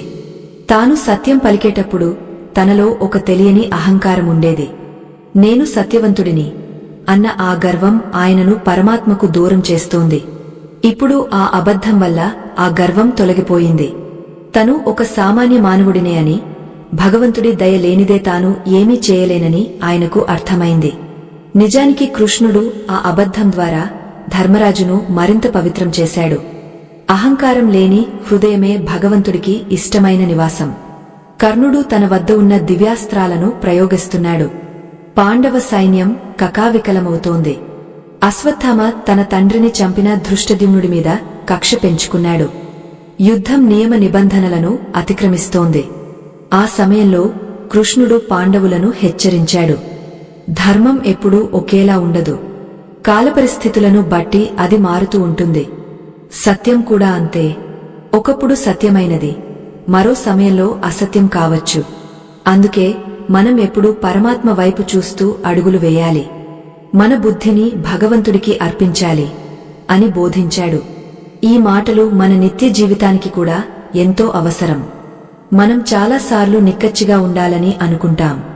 కాని ఆ నిక్కచ్చిదనం ఇతరులను గాయపరుస్తుంటే అది ధర్మం ఎలా అవుతుంది? ఎదుటివారి మేలు కోరి మనం చెప్పే మంచి మాటలు అవి కొన్నిసార్లు అబద్ధాలు అయినా కూడా అవి మనల్ని ఉన్నత స్థానంలో నిలబెడతాయి. కృష్ణుడు ఆడిన ఆ అబద్ధం ఒక దీపం లాంటిది. అది లోకానికి వెలుగునిచ్చింది, పాండవులకు విజయాన్ని అందించింది. కాని ఈ ప్రయాణంలో మనం తెలుసుకోవాల్సిన అతి ముఖ్యమైన విషయం ఒకటి ఉంది. అబద్ధం ఆడటానికి ధర్మం అనుమతించిన అత్యంత అరుదైన మూడవ కారణమేమిటి? ఆ కారణం తెలిస్తే మీ జీవితంలో మీరు తీసుకునే అనేక నిర్ణయాలకు స్పష్టత వస్తుంది. అది కేవలం మాటలకు సంబంధించింది కాదు, అది మన ఆత్మగౌరవానికి, మన మనుగడకు సంబంధించిన రహస్యం. ఆ రహస్యాన్ని కృష్ణుడు ధర్మరాజుకు ఏ సమయంలో వివరించాడు? ఆ మాట విన్న తర్వాత ధర్మరాజు ప్రతిచర్య ఏమిటి? యుద్ధం చివరి దశకు చేరుకుంటోంది. భీకరమైన పోరాటాలు జరుగుతున్నాయి. రక్తం ఏరులై పారుతోంది. ఎటు చూసినా వినాశనం కనిపిస్తోంది. కాని ఈ వినాశనం వెనుక ఒక కొత్త సృష్టి ఉంది. ఒక ధర్మయుగం ఆరంభం కావడానికి పాత వ్యవస్థ అంతం కావాల్సిందే. ఆ అంతానికి కృష్ణుడు ఆడిన ఆ అబద్ధం ఒక నాంది. అసత్యపు పునాదుల మీద ఉన్న అధర్మ సౌధాన్ని కూల్చడానికి సత్యం కూడా ఒక్కోసారి కఠినంగా మారక తప్పదు. భగవంతుడు ఏది చేసినా అది లోక కళ్యాణం కోసమే అని నమ్మినప్పుడే మనకు శాంతి లభిస్తుంది. ధర్మరాజు వేదన ఇప్పుడు శాంతిగా మారింది. ఆయన తన బాధ్యతను గుర్తించాడు. కృష్ణుడి చిరునవ్వులో ఉన్న పరమార్థాన్ని అర్థం చేసుకున్నాడు. కాని యుద్ధం ఇంకా ముగియలేదు. కర్ణుడి రూపంలో ఉన్న అతిపెద్ద అడ్డంకిని ఎలా అధిగమించాలి? కృష్ణుడు అర్జునుడికి ఎలాంటి దిశానిర్దేశం చేశాడు? ఈ రహస్యాలన్నీ రాబోయే ఘట్టాల్లో విప్పబడతాయి. నమస్కారం. పరమాత్మ లీలా విశేషాలను, ధర్మ సూక్ష్మాలను శ్రద్ధగా ఆలకిస్తున్న జ్ఞాన పిపాసులారా, ఈ ఆధ్యాత్మిక యాత్రలో మనం మరో లోతైన భట్టంలోకి ప్రవేశిస్తున్నాం. సత్యం అనే మార్గం ఎప్పుడూ సరళంగా ఉండదు. అది అనేక మలుపులతో కూడి ఉంటుంది. ఈ ప్రయాణంలో ముందుకు సాగే ముందు ఒక విన్నపం. ఎవరికైతే ఆధ్యాత్మిక లోతులను స్పృశించే ధైర్యం లేదో, తమ పాత ఆలోచనలను వదులుకోవడానికి సిద్ధంగా లేరో, అటువంటి వారు ఇక్కడే ఈ ప్రసంగాన్ని ఆపివేయవచ్చు. ఎందుకంటే సత్యం అనేది అప్పుడప్పుడు కఠినంగా ఉంటుంది. మన నమ్మకాలను అది సవాలు చేస్తుంది. ఆ సవాలును స్వీకరించే మనోధైర్యం ఉన్నవారికే ఈ చిద్విలాసాలు అర్థమవుతాయి. కురుక్షేత్ర రణరంగంలో ద్రోణాచార్యుల వారు నేలకొరిగిన తర్వాత పాండవ శిబిరంలో ఒక వింతైన మౌనం ఆవరించింది. జయం లభించినా ఆ జయం వెనుక ఉన్న అసత్యపు నీడ ధర్మరాజును ఇంకా వేధిస్తూనే ఉంది. రాత్రి సమయంలో గంగా నది తీరాన పరమాత్మ శ్రీకృష్ణుడు ఏకాంతంగా కూర్చుని ఉన్నాడు. ఆయన కళ్లలో అంతులేని కరుణ, ముఖంపై నిగుజ్జమైన చిరునవ్వు ఉన్నాయి. అప్పుడే అక్కడికి వచ్చిన అర్జునుడు కృష్ణుడి పాదాల చెంత కూర్చుని ఒక సందేహాన్ని వెలిబుచ్చాడు. కృష్ణ, అగ్రజుడు ధర్మరాజు ఎంతో వేదన చెందుతున్నాడు. ఆయన నోటి నుండి అబద్ధం పలికించడం అవసరమా? సర్వశక్తిమంతుడవు అయిన నీవు వేరే మార్గంలో ద్రోణుడిని ఆపలేవా అని అడిగాడు. అప్పుడు కృష్ణుడు అర్జునుడి వైపు చూసి గంభీర స్వరంతో ఇలా అన్నాడు. అర్జునా, ఈ ప్రపంచం ఒక నాటక రంగం. ఇక్కడ ప్రతి పాత్రకు ఒక బాధ్యత ఉంటుంది. ద్రోణుడు తన కర్తవ్యాన్ని విస్మరించి అధర్మానికి బాసటగా నిలిచాడు. ఆయనను అస్త్ర సన్యాసం చేయించడం అనేది కేవలం ఒక వ్యక్తిని చంపడం కాదు, అది లోకంలో పాతుకుపోయిన ఒక అహంకారాన్ని తొలగించడం. ధర్మరాజు చేత ఆ మాట పలికించడం వెనుక ఒక గొప్ప ఉద్దేశ్యం ఉంది. అది ధర్మరాజులోని అహంకారాన్ని హరించడం మాత్రమే కాదు, లోకానికి ఒక సత్యాన్ని బోధించడం. ఏమిటా సత్యం దేవా అని అర్జునుడు అడిగాడు. అర్జునా, సత్యం అనేది కేవలం జరిగినది జరిగినట్లు చెప్పడం కాదు, అది ప్రాణికోటికి హితం చేకూర్చేది అయి ఉండాలి. ఒక వ్యక్తి సత్యం పలికినా ఆ సత్యం వల్ల లోకానికి అనర్థం జరిగితే అది పాపమే అవుతుంది. ద్రోణుడు ఆయుధం పట్టి ఉన్నంత కాలం పాండవులు గెలవలేరు. పాండవులు గెలవకపోతే ధర్మం నశించిపోతుంది. కాబట్టి అక్కడ ఆ అబద్ధం ధర్మరక్షణకు ఆయుధంగా మారింది.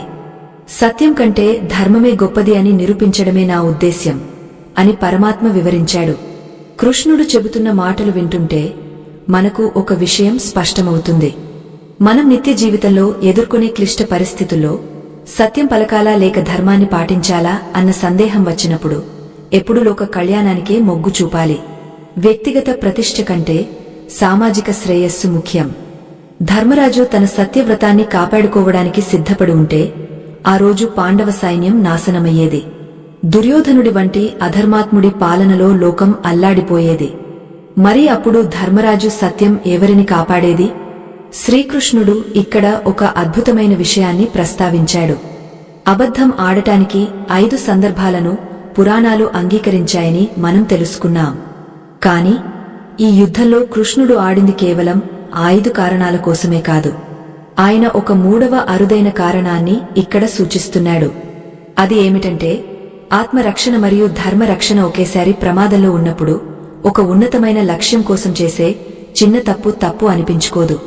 అది పరమాత్మ కార్యమవుతుంది. ధర్మరాజు వేదనకు కారణం ఆయనలోని అహంకారం. నేను ఎప్పుడూ నిజమే చెబుతాను అనే భావనలో ఒక తెలియని గర్వం దాగ ఉంది. ఆ గర్వం ఉన్నంతకాలం మనిషికి భగవంతుడు దక్కడు. కృష్ణుడు ఆ ఒక్క అబద్ధం ద్వారా ధర్మరాజును ఆ గర్వం నుండి విముక్తుడిని చేశాడు. తన రథ చక్రాలు నేలను తాకడం చూసిన ధర్మరాజుకు తను కూడా ఒక సామాన్య మానవుడినే అన్న జ్ఞానోదయం కలిగింది. అహంకారం లేని సత్యమే అసలైన సత్యం. దేవుడు ఆడే అబద్ధం కూడా సత్యం కంటే పవిత్రమైనదే. యుద్ధం కొనసాగుతోంది. కర్ణుడు సేనాధిపతిగా వచ్చి పాండవ సైన్యాన్ని గజగజలాడిస్తున్నాడు. కాని ధర్మరాజు ముఖంలో ఇప్పుడు ఒక రకమైన ప్రశాంతత కనిపిస్తోంది. అది ఓటమిని అంగీకరించిన ప్రశాంతత కాదు, భగవంతుడి ఆజ్ఞను శిరసావహించిన భక్తుడి ప్రశాంతత. కృష్ణుడు ఏం చేసినా అది మన మంచికే అని ఆయన నమ్మాడు. సత్యం మరియు అసత్యాల మధ్య ఉన్న గీతను చెరిపివేసి కేవలం ధర్మం వైపు నిలబడటమే మోక్ష మార్గం అని ఆయన గ్రహించాడు. మన జీవితాల్లో కూడా మనం ఎన్నోసార్లు ఇటువంటి సంఘర్షణలకు గురవుతాము. ఒకరి ప్రాణం కాపాడటానికి అబద్ధం చెప్పాల్సి వచ్చినప్పుడు మనం వెనుకాడతాము. కాని కృష్ణుడి బోధనలు మనకు ధైర్యాన్ని ఇస్తాయి. హృదయంలో కపటం లేనప్పుడు, ఉద్దేశ్యం పవిత్రమైనప్పుడు మనం ఆడే అబద్ధం కూడా పుణ్యప్రదమే అవుతుంది. అయితే దీనిని స్వార్థం కోసం వాడుకోకూడదు. తన సుఖం కోసం ఆడే అబద్ధం నరకానికి దారితీస్తుంది. లోకక్షేమం కోసం ఆడే అబద్ధం స్వర్గద్వారాలు తెరుస్తుంది. ద్రోణాచార్యుడు అస్త్ర సన్యాసం చేసిన ఆ క్షణం చరిత్రలో ఒక మలుపు. ఒక గొప్ప విద్యావంతుడు తన మేధస్సును తప్పుడు మార్గంలో వాడితే ఫలితం ఎలా ఉంటుందో అది చూపిస్తుంది. ద్రోణుడికి తెలుసు పాండవులు ధర్మపక్షాన ఉన్నారని. అయినా ఆయన రాజుకు కట్టుబడి యుద్ధం చేశాడు. అది ఆయన చేసిన తప్పు. ఆ తప్పును సరిదిద్దడానికే కృష్ణుడు ఈ మార్గాన్ని ఎంచుకున్నాడు. అశ్వత్థామ మరణం అన్న వార్త ద్రోణుడిని, లోపల ఉన్న మనిషిని మేల్కొల్పింది. పుత్ర వాత్సల్యం కంటే ధర్మం గొప్పదని ఆయన గ్రహించేలా చేసింది. ఈ ప్రయాణంలో మనం గ్రహించాల్సిన మరో ముఖ్య విషయం ఉంది. సత్యం అనేది ఒక పరమౌషధం లాంటిది. దాన్ని సరైన సమయంలో, సరైన మోతాదులో వాడాలి. లేకపోతే అది విషంగా మారుతుంది. కృష్ణుడు ఆ ఔషధాన్ని ఎలా వాడాలో లోకానికి చూపించాడు. ధర్మరాజులోని మలినాన్ని కడిగివేసి ఆయనను ఒక పరిపూర్ణమైన రాజుగా తీర్చిదిద్దాడు. ఈ కథ వింటున్న కొద్దీ మనలోని అజ్ఞానం కూడా మెల్లమెల్లగా తొలగిపోతుంది. కాని ఈ కథలో ఇంకా లోతైన మర్మముంది. కృష్ణుడు ఆ ఒక్క అబద్ధాన్ని ఎందుకు ఎంచుకున్నాడు? వేరే మార్గంలో ద్రోణుడిని ఎదుర్కోలేడా? అబద్ధం ఆడటానికి ధర్మం అనుమతించిన అత్యంత అరుదైన 3వ కారణమేమిటి? అది మన అంతరాత్మకు ఎలా సంబంధించింది? ఈ రహస్యాన్ని కృష్ణుడు కేవలం ధర్మరాజుకు మాత్రమే కాదు, రాబోయే తరాల మానవాళికి కూడా ఒక సందేశంగా ఇచ్చాడు. ఆ సందేశం ఏమిటో తెలుసుకోవడం మన కర్తవ్యం. కాలం ప్రవహిస్తోంది. సత్యం వెలుగుతోంది. కాని ఆ వెలుగును చూడాలంటే మన కళ్ళు నిర్మలంగా ఉండాలి. కృష్ణ పరమాత్మ లీలలు అర్థం చేసుకోవాలంటే మన మనస్సు నిశ్చలంగా ఉండాలి. ఈ అద్భుత ఆధ్యాత్మిక ప్రయాణంలో మనమింకా ఎన్నో రహస్యాలను తెలుసుకోవాల్సి ఉంది. అబద్ధం వెనుక ఉన్న అమృతాన్ని, సత్యం వెనుక ఉన్న కఠినత్వాన్ని బేరీజు వేసుకుంటూ ముందుకు సాగాలి. భగవంతుడి పాదాలే మనకు శరణ్యం. ఆయన చూపిన మార్గమే మనకు గమ్యం. నమస్కారం. పరమాత్మ చిద్విలాసాలను, ధర్మ సూక్ష్మాలను అర్థం చేసుకోవాలనే తపనతో ఉన్న జ్ఞాన పిపాసులారా, ఈ ఆధ్యాత్మిక ప్రయాణంలో మనం 8వ ఘట్టానికి చేరుకున్నాం. సత్యాన్వేషణ అనేది ఒక నిరంతర ప్రక్రియ. దీనిని అర్థం చేసుకోవడానికి కేవలం మేధస్సు ఉంటే సరిపోదు, పరిపక్వత కలిగిన హృదయం ఉండాలి. ఇక్కడ ఒక చిన్న హెచ్చరిక. ఎవరికైతే లోతైన విషయాలను వినే ఓపిక లేదో, ప్రతి చిన్న విషయానికి తర్కించే కుతర్క బుద్ధి ఉన్నదో వారు ఈ ప్రవచనాన్ని ఇక్కడే ఆపివేయవచ్చు. ఎందుకంటే ధర్మం యొక్క లోతులు అందరికీ అందవు. శ్రద్ధ, భక్తి ఉన్నవారికే ఆ పరమాత్మ తత్వం బోధపడుతుంది. నిశ్చలమైన మనసుతో వింటేనే ఈ కథలోని అంతరార్థం మీ జీవితాల్లో వెలుగును నింపుతుంది. కురుక్షేత్ర రణరంగంలో ద్రోణాచార్యుల వారు నేలకొరిగిన తర్వాత యుద్ధం మరొక మలుపు తిరిగింది. ధర్మరాజు మనసులో పశ్చాత్తాపం రగులుతూనే ఉంది. తను ఆడిన ఆ పాక్షిక అసత్యం వల్ల ఒక గురువును కోల్పోయామన్న వేదన ఆయనను వెంటాడుతోంది. అయితే శ్రీకృష్ణ పరమాత్మ మాత్రం రాబోయే పరిణామాలను గమనిస్తూ పాండవులను యుద్ధోన్ముఖులను చేస్తున్నాడు. ద్రోణుడి పతనం తర్వాత కౌరవ సైన్యానికి కర్ణుడు సేనాధిపతి అయ్యాడు. కర్ణుడి రాకతో యుద్ధం మరింత భీకరంగా మారింది. అశ్వత్థామ తన తండ్రి మరణానికి ప్రతీకారం తీర్చుకుంటానని ప్రతిజ్ఞ చేశాడు. ఆ సమయంలో కృష్ణుడు పాండవులను పిలిచి ఒక గంభీరమైన విషయాన్ని వివరించాడు. పాండవులారా, ద్రోణుడి మరణం కేవలం ఒక వ్యక్తి మరణం కాదు. అది అధర్మానికి ఉన్న అతిపెద్ద బలం కూలిపోవడం. ధర్మరాజు ఆడిన ఆ మాట అబద్ధం అని మీరు అనుకుంటున్నారు. కాని అది ఒక గొప్ప యుద్ధ తంత్రం. శత్రువు అధర్మంగా యుద్ధం చేస్తున్నప్పుడు వారిని అణచివేయడానికి ధర్మం కూడా ఒక్కోసారి మారువేషం వేయాల్సి ఉంటుంది. ఆ మారువేషమే ఈ అసత్యం అని పలికాడు. ధర్మరాజు అప్పుడు ఒక సందేహాన్ని వెలిబుచ్చాడు. కృష్ణ, అబద్ధం ఆడటానికి 5 కారణాలుంటాయని ముందే చెప్పావు. కాని ద్రోణుడి మరణం కోసం నేను ఆడిన ఆ మాట 5లో దేని కిందకు వస్తుంది? ఆయనను చంపడం నా స్వార్థం అవుతుంది కదా అని అడిగాడు. కృష్ణుడు చిరునవ్వు చిందిస్తూ ఇలా అన్నాడు. ధర్మనందన, నీవు ఇంకా సామాన్య ధర్మాల దగ్గరే ఆగపోయావు. ఇక్కడ జరిగింది నీ స్వార్థం కోసం కాదు, లోకరక్షణ కోసం. ద్రోణుడు తన వద్ద ఉన్న దివ్యాస్త్రాలతో పాండవ సైన్యాన్ని సమూలంగా నాశనం చేయాలని నిశ్చయించుకున్నాడు. ఆయనను ఆపకపోతే లోకంలో ధర్మం అనేది లేకుండా పోతుంది. కాబట్టి ఇక్కడ అది లోక కళ్యాణార్థం చెప్పిన మాట అవుతుంది. కృష్ణుడు చెబుతున్న మాటలు వింటుంటే సత్యం యొక్క నిర్వచనం ఎంత విశాలమైనదో అర్థమవుతుంది. సత్యం అంటే కేవలం కళ్లతో చూసింది చెప్పడం కాదు.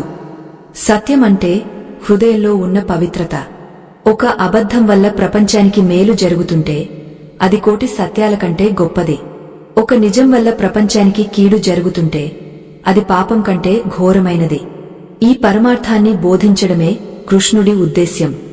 అందుకే ఆయన స్వయంగా అబద్ధానికి ప్రేరకుడయ్యాడు. యుద్ధ రంగంలో కర్ణుడు తన పరాక్రమాన్ని ప్రదర్శిస్తున్నాడు. అర్జునుడికి కర్ణుడికి మధ్య జరిగే పోరాటం అత్యంత ఉత్కంఠభరితంగా సాగుతోంది. ధర్మరాజు మాత్రం తన రథ చక్రాలు నేలను తాకడాన్ని చూసి ఇంకా విచారిస్తూనే ఉన్నాడు. కృష్ణుడు ఆయన దగ్గరకు వచ్చి, ధర్మరాజా, నీ రథ చక్రాలు నేలను తాకడం అంటే నీవు మనిషిగా మారావు అని అర్థం. దేవుడిగా ఉన్నప్పుడు నీవు లోకానికి ఆదర్శంగా ఉన్నావు. ఇప్పుడు మనిషిగా మారి లోకానికి మార్గదర్శివి కావాలి. మనిషి జీవితంలో ఒడిదుడుకులు, తప్పులు, పశ్చాత్తాపం సహజం. వాటన్నిటినీ దాటుకుని ధర్మం వైపు నిలబడటమే గొప్పతనం అని ధైర్యాన్ని నింపాడు. ధర్మరాజుకు అప్పుడు ఒక విషయం స్ఫురించింది.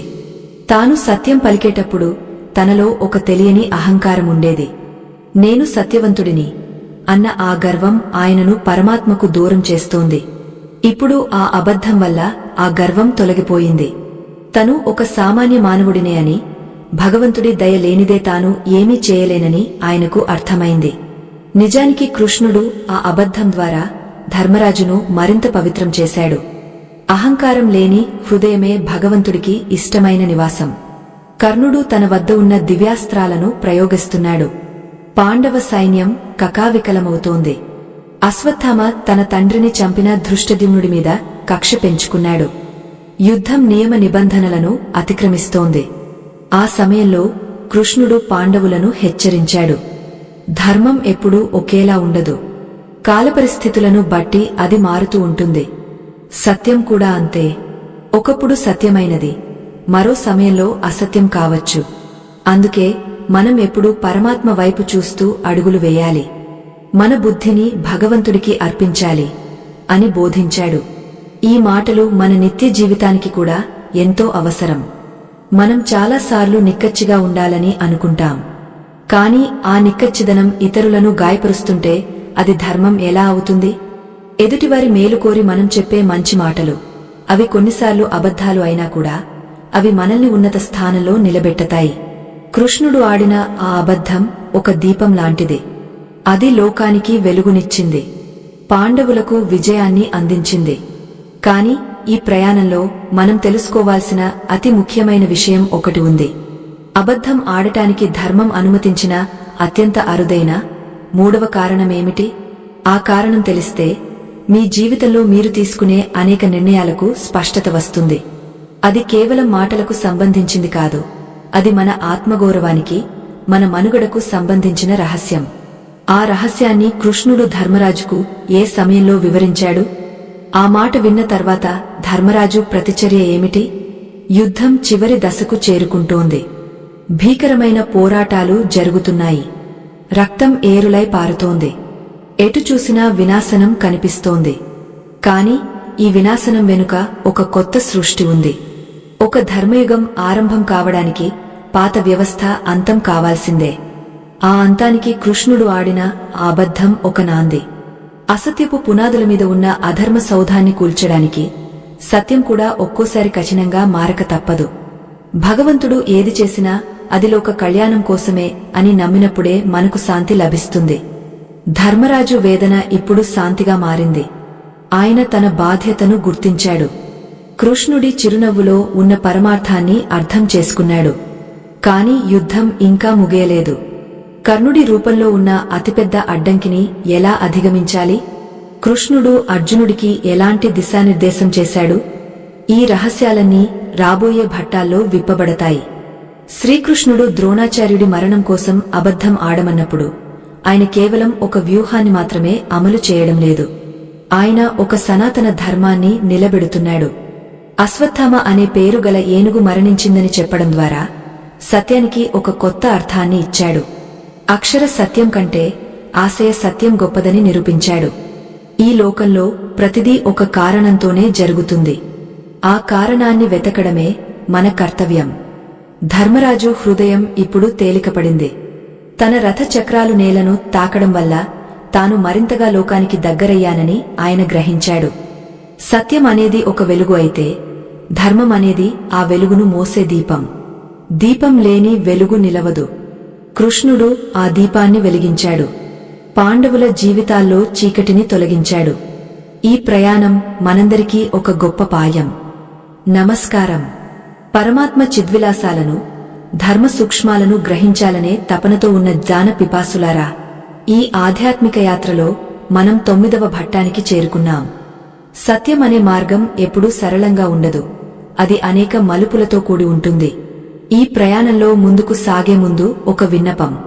ఎవరికైతే లోతైన విషయాలను వినే ఓపిక లేదో, తమ పాత ఆలోచనలను వదులుకోవడానికి సిద్ధంగా లేరో, అటువంటి వారు ఇక్కడే ఈ ప్రసంగాన్ని ఆపివేయవచ్చు. ఎందుకంటే సత్యం అనేది అప్పుడప్పుడు కఠినంగా ఉంటుంది. మన నమ్మకాలను అది సవాలు చేస్తుంది. ఆ సవాలును స్వీకరించే మనోధైర్యం ఉన్నవారికే ఈ చిద్విలాసాలు అర్థమవుతాయి. ద్రోణాచార్యుల పతనం తర్వాత కురుక్షేత్ర రణరంగం ఒక వింతైన నిశ్శబ్దంలో మునిగిపోయింది. ఆ నిశ్శబ్దం రాబోయే మహాప్రళయానికి సంకేతంలా ఉంది. తన తండ్రిని అధర్మంగా చంపారని విన్న అశ్వత్థామలో క్రోధాగ్ని రగులుతోంది. ఆయన నారాయణాస్త్రాన్ని ప్రయోగించాడు. ఆ అస్త్రం ముందు ఎవరూ నిలబడలేరు. పాండవ సైన్యం భయంతో వణికిపోతోంది.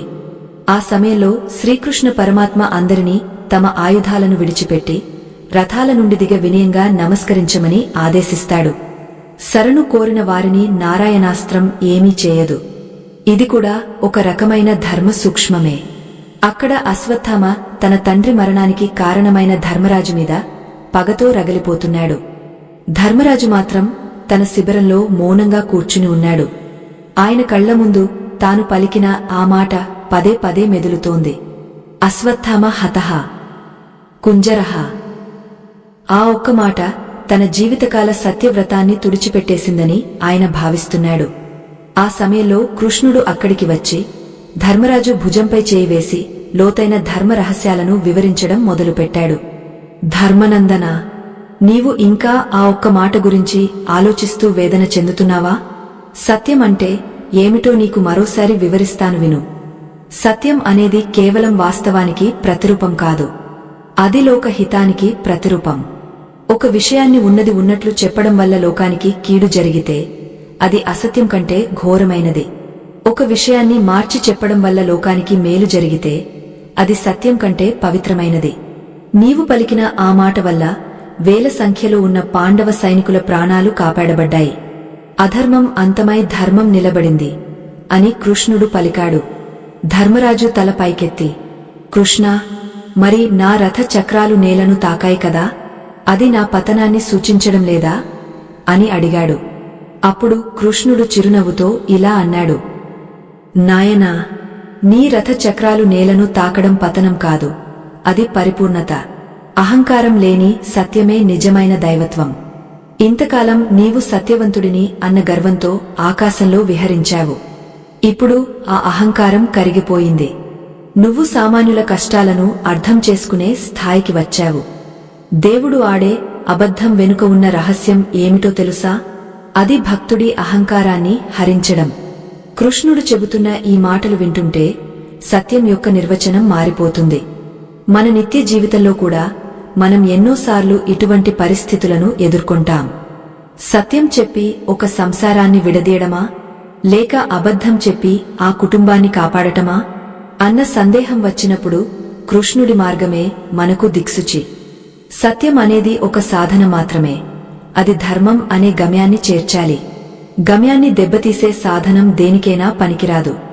ధర్మరాజు వేదన ఇప్పుడు శాంతిగా మారుతోంది. ఆయన కృష్ణ పరమాత్మ పాదాల చెంత శరణు కోరాడు. దేవా, నీవే సర్వస్వం. నీవు ఏది చెప్పినా అది ధర్మమే అని నేను నమ్ముతున్నాను. నా బుద్ధిని నీకే అర్పిస్తున్నాను అని వేడుకున్నాడు. ఆ క్షణమే ఆయన హృదయంలో ఒక దివ్యమైన కాంతి వెలిగింది. సత్యాసత్యాల మధ్య ఉన్న భేదం తొలగిపోయి సర్వము కృష్ణమయంగా కనిపించింది. ద్రోణుడి మరణం, అశ్వత్థామ క్రోధం, యుద్ధం, ఇవన్నీ కేవలం ఒక నాటకమని ఆయనకు అర్థమైంది. కాని ఈ కథలో ఇంకా ఒక రహస్యం మిగిలే ఉంది. అబద్ధం ఆడటానికి ధర్మం అనుమతించిన అత్యంత అరుదైన మూడవ కారణమేమిటి? పురాణాలు చెప్పిన వివాహం, ప్రాణరక్షణ, గోరక్షణ వంటి కారణాలు కాకుండా పరమాత్ముడు స్వయంగా ఆచరించి చూపిన ఆ మూడవ రహస్యమేమిటి? అది యుద్ధం కంటే, లోక కళ్యాణం కంటే మరేదో లోతైన విషయం. ఆ రహస్యం మన అంతరాత్మకు సంబంధించినదే. మన వ్యక్తిత్వ వికాసానికి సంబంధించినదే. మనం నిత్యం చేసే పోరాటంలో, మన మనసుతో చేసే యుద్ధంలో ఈ రహస్యం మనకు ఎంతో తోడ్పడుతుంది. కృష్ణుడు ఆ అబద్ధాన్ని ఎందుకు ఆయుధంగా వాడాడో, దానివల్ల కలిగిన శాశ్వత ఫలితం ఏమిటో మనం గ్రహించాలి. ధర్మరాజు తన రథాన్ని మళ్లీ ఎలా ముందుకు నడిపించాడు? అశ్వత్థామ శాపం పాండవ వంశాన్ని ఎలా వెంటాడింది? వాటన్నిటినీ కృష్ణుడు ఎలా అడ్డుకున్నాడు? వీటన్నిటికీ మించి ఆ ధర్మ సూక్ష్మం ఏమిటో ఇప్పుడు మనం తెలుసుకోబోతున్నాం. కాలం గడుస్తోంది. కురుక్షేత్ర రణరంగం రక్తసిక్తమై ఉంది. కాని ఆ రక్తం నుండి ఒక కొత్త ధర్మం పుడుతోంది. ఆ ధర్మానికి పునాది కృష్ణుడు ఆడిన ఆ ఒక్క అబద్ధం. వినడానికి ఆశ్చర్యంగా ఉన్నా ఒక అబద్ధం మీద ధర్మం ఎలా నిలబడుతుందో ఈ కథ నిరూపిస్తుంది. సత్యం అనేది ఒక వెలుగు అయితే ఆ వెలుగును మోసే దీపం కృష్ణుడు. ఆయన ఏది చేసినా అది లోక రక్షణ కోసమే. మన హృదయాల్లో ఉన్న చీకటిని తొలగించడమే ఆ పరమాత్ముడి లక్ష్యం. ధర్మరాజు ఇప్పుడు యుద్ధానికి సిద్ధమయ్యాడు. కాని ఈసారి ఆయనలో భయం లేదు, సందేహం లేదు. తన వెనుక కృష్ణుడు ఉన్నాడని, ఆయన నడిపించే మార్గం ఎప్పుడూ తప్పదు అని ఆయనకు అర్థమైంది. సత్యం కంటే గొప్పది శరణాగతి అని ఆయన గ్రహించాడు. తన అహంకారాన్ని వదిలి భగవంతుడికి దాసోహమన్నాడు. ఇదే అసలైన ఆధ్యాత్మిక పురోగతి. మనం కూడా మన జీవితాల్లో కృష్ణుడిని నమ్మి అడుగులు వేస్తే అపజయాలు ఉండవు. ఈ ప్రయాణం చివరి అంకానికి చేరుకుంది. అబద్ధం వెనుక ఉన్న అమృతాన్ని, సత్యం వెనుక ఉన్న కఠినత్వాన్ని బేరీజు వేసుకుంటూ మనం సాగించిన ఈ యాత్రలో అత్యంత కీలకమైన మలుపు రాబోతోంది. ఆ మూడవ కారణం ఏమిటో, దేనికోసం మనం అబద్ధం ఆడవచ్చో, దేనివల్ల మనకు పుణ్యం లభిస్తుందో తెలుసుకునే సమయం ఆసన్నమైంది. ఆ రహస్యం మన జీవితాలను మార్చివేస్తుంది. మన ఆలోచన ధోరణిని ఉన్నత స్థాయికి తీసుకువెళుతుంది. నమస్కారం. పరమాత్మ చిద్విలాసాలను, ధర్మ మర్మాలను శ్రద్ధగా ఆలకిస్తున్న జ్ఞాన పిపాసులారా, ఈ ఆధ్యాత్మిక మహాప్రయాణంలో మనం అంతిమ ఘట్టానికి చేరుకున్నాం. సత్యాన్వేషణలో పయనించే ప్రతి ప్రాణికి ఏదో ఒక సమయంలో ధర్మ సంకటం ఎదురవుతుంది. ఆ సమయంలో మనల్ని నడిపించేది కేవలం ఆ కృష్ణ పరమాత్మ బోధనలు మాత్రమే. ఈ ముగింపు మాటలను వినే ముందు ఒక హెచ్చరిక. ఎవరికైతే ఈ కథలోని అంతరార్థాన్ని గ్రహించే చిత్తశుద్ధి లేదో, ఎవరికైతే ఆధ్యాత్మికత కేవలం ఒక కాలక్షేపమో, వారు ఇప్పుడే నిష్క్రమించవచ్చు. ఎందుకంటే ధర్మం యొక్క చివరి మెట్టు అత్యంత కఠినమైనది.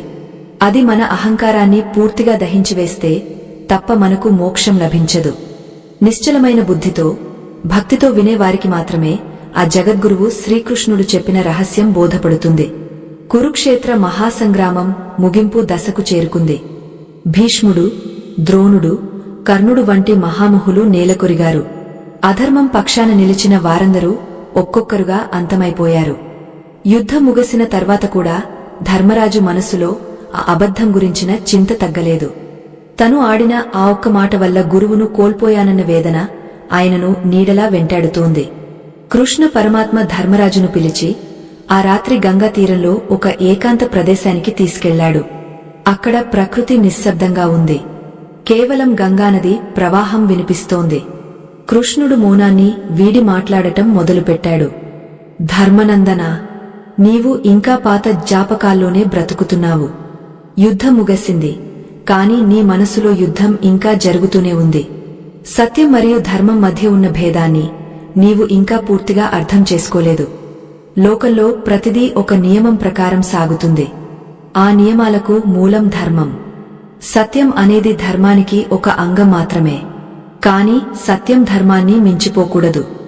ఎప్పుడైతే సత్యం వల్ల ధర్మానికి హాని కలుగుతుందో అప్పుడు ఆ సత్యాన్ని దాచిపెట్టడమే పరమధర్మం అవుతుంది అని కృష్ణుడు వివరించాడు. ధర్మరాజు కళ్లలో నీళ్లు తిరిగాయి. కృష్ణ, అబద్ధం ఆడటానికి ధర్మం అనుమతించిన 5 సందర్భాల గురించి నీవు చెప్పావు. వివాహం, ప్రాణరక్షణ, గోరక్షణ, స్త్రీ రక్షణ, గురువు ఆజ్ఞ, ఇవన్నీ నాకు తెలుసు. కాని ద్రోణుడి విషయంలో నేను ఆడింది వీటన్నిటికీ అతీతమైనది అని నా అనిపిస్తోంది. అసలు ఆ 3వ రహస్యమేమిటి? అబద్ధం ఆడటానికి ధర్మం అనుమతించిన అత్యంత అరుదైన కారణమేమిటి అని ఆర్తిగా అడిగాడు. అప్పుడు కృష్ణుడు తన విశ్వరూప చిహ్నంగా ఒక దివ్యమైన చిరునవ్వు నవ్వి ఆ గంభీర రహస్యాన్ని విప్పాడు. నాయనా, అబద్ధం ఆడటానికి ధర్మం అనుమతించిన అత్యంత అరుదైన మరియు 3వ కారణం ఏమిటో తెలుసా? అది ధర్మరక్షణ కోసం మరియు అహంకార వినాశనం కోసం. ఒక వ్యక్తి తన సత్యం పట్ల ఉన్న అహంకారంతో లోకానికి కీడు చేస్తున్నప్పుడు ఆ అహంకారాన్ని దెబ్బతీయడానికి భగవంతుడు అబద్ధాన్ని ఆయుధంగా వాడతాడు. నీవు సత్యం పలికావు అని గర్వపడుతున్నప్పుడు నీ సత్యం ద్రోణుడి అధర్మానికి కవచంలా మారింది. ఆ కవచాన్ని ఛేదించడానికి నీ అహంకారాన్ని చంపడం అత్యవసరం. నీవు ఆడింది అబద్ధం కాదు, అది నీలోని నేను అనే గర్వాన్ని చంపిన పరమ సత్యం అని పలికాడు. కృష్ణుడు ఇంకా ఇలా అన్నాడు. సత్యం అనేది కేవలం మాటలకు సంబంధించింది కాదు. ఒక దుష్టుడు నిజం చెప్పి లోకాన్ని నాశనం చేస్తుంటే ఆ నిజం పాపం అవుతుంది. ఒక సజ్జనుడు అబద్ధం చెప్పి లోకాన్ని కాపాడితే అది పుణ్యం అవుతుంది. ద్రోణుడు తన విద్యను తప్పుగా వాడుతున్నప్పుడు ఆయనను ఆపడానికి నీ సత్యవ్రతాన్ని పణంగా పెట్టాల్సి వచ్చింది. ఇక్కడ అబద్ధం ఆడింది నీవు కాదు, నీ ద్వారా నేను. లోక కళ్యాణం కోసం భగవంతుడు చేసే ప్రతి పని ధర్మమే. ఆ 3వ కారణం ఏమిటంటే, ఎప్పుడైతే సత్యం అనేది అహంకారానికి చిహ్నంగా మారుతుందో అప్పుడు ఆ అహంకారాన్ని తొలగించడానికి అసత్యాన్ని ఆశ్రయించవచ్చు. ఈ మాటలు విన్న ధర్మరాజుకు జ్ఞానోదయం కలిగింది. తన సత్యవ్రతం పట్ల తనకు ఉన్న గర్వం ఎంత ప్రమాదకరమో ఆయనకు అర్థమైంది. భగవంతుడి ఆజ్ఞ ముందు తన సొంత నియమాలు తృణప్రాయమని ఆయన గ్రహించాడు. సత్యం అనేది ఒక వెలుగు అయితే ధర్మం అనేది ఆ వెలుగు యొక్క మూలం. మూలం దెబ్బతింటున్నప్పుడు వెలుగు గురించి చింతించడం వ్యర్థం. కృష్ణుడు ఆడిన ఆ అబద్ధం ఒక మహాయజ్ఞం వంటిది. అది లోకంలోని మలినాన్ని కడిగివేసింది. ధర్మరాజు తన రథ చక్రాలు నేలను తాకడం వెనుక ఉన్న మర్మాన్ని ఇప్పుడు పూర్తిస్థాయిలో అర్థం చేసుకున్నాడు. ఈ భూమి మీద ధర్మం నశించినప్పుడల్లా పరమాత్మ అవతరిస్తాడు. ఆయన అప్పుడప్పుడు అబద్ధం ఆడుతాడు, అప్పుడప్పుడు మోసం చేస్తాడు. కాని అవన్నీ మన మేలు కోసమే. మనం చేసే ప్రతి పనిలోనూ ఉద్దేశ్యం పవిత్రంగా ఉండాలి. స్వార్థం కోసం ఆడే చిన్న అబద్ధం కూడా నరకానికి దారితీస్తుంది. కాని పరమార్థం కోసం ఆడే అబద్ధం మోక్షాన్ని ప్రసాదిస్తుంది. కృష్ణుడు జగద్గురువు. ఆయన మనకు నేర్పిన పాఠం ఏమిటంటే, ఎప్పుడూ భగవంతుడి పక్షాన నిలబడండి. అప్పుడు మీరు చేసే ప్రతి పని ఆయన కార్యం అవుతుంది. అపనిందలు వచ్చినా, కష్టాలు ఎదురైనా చివరికి ధర్మమే జయిస్తుంది. ధర్మరాజు తన మనసులోని భారాన్ని వదిలివేసి ప్రశాంతంగా నిశ్వాస వదిలాడు. కురుక్షేత్రం ఇప్పుడు కేవలం ఒక యుద్ధ భూమి కాదు, అది ఒక గొప్ప జ్ఞానపీఠం. అక్కడ నేర్చుకున్న పాఠాలు రాబోయే వేల సంవత్సరాల మానవాళికి దిశానిర్దేశం చేస్తాయి. సత్యం మరియు ధర్మం మధ్య ఉన్న ఆ సన్నని గీతను ఎలా గుర్తించాలో కృష్ణుడు మనకు నేర్పించాడు. మన జీవితాల్లో కూడా మనం ఎన్నోసార్లు ఇటువంటి క్లిష్ట సమయాలను ఎదుర్కొంటాం. అప్పుడు మన మేధస్సుతో కాకుండా మన హృదయంతో ఆలోచించాలి. మన నిర్ణయం లోకానికి మేలు చేస్తుందా లేదా అని బేరీజు వేసుకోవాలి. ప్రియమైన శ్రోతలారా, ధర్మ ప్రచారం అనేది ఒక నిరంతర యజ్ఞం. ఇటువంటి ఆధ్యాత్మిక విషయాలను, పురాణాలలోని నిగుజ అర్థాలను ప్రజలందరికీ చేరవేయడం మన ప్రాథమిక కర్తవ్యం. నేటి ఆధునిక కాలంలో మన సంస్కృతిని, సంప్రదాయాలను కాపాడుకోవడం ఎంతో అవసరం. ఈ జ్ఞాన ప్రయాణంలో మీరు కూడా భాగస్వాములు కావాలని మేము కోరుకుంటున్నాము. ఈ ధర్మ కార్యం నిరంతరాయంగా సాగడానికి మీ తోడ్పాటు ఎంతో విలువైనది. మీ స్క్రీన్పై కనిపిస్తున్న చిత్రపట సంకేతాన్ని అనుసరించి మీ శక్తి మేరకు ఈ కార్యానికి మద్దతు తెలపండి. మీ సహకారం కేవలం ఒక విరాళం కాదు, అది రాబోయే తరాలకు మనమిచ్చే గొప్ప ఆస్తి. ధర్మాన్ని రక్షించే వారిని ఆ పరమాత్మ ఎప్పుడూ రక్షిస్తూనే ఉంటాడు. ఈ కథా ప్రవాహం ఇక్కడితో ఒక సంపూర్ణమైన మలుపుకు చేరుకుంది.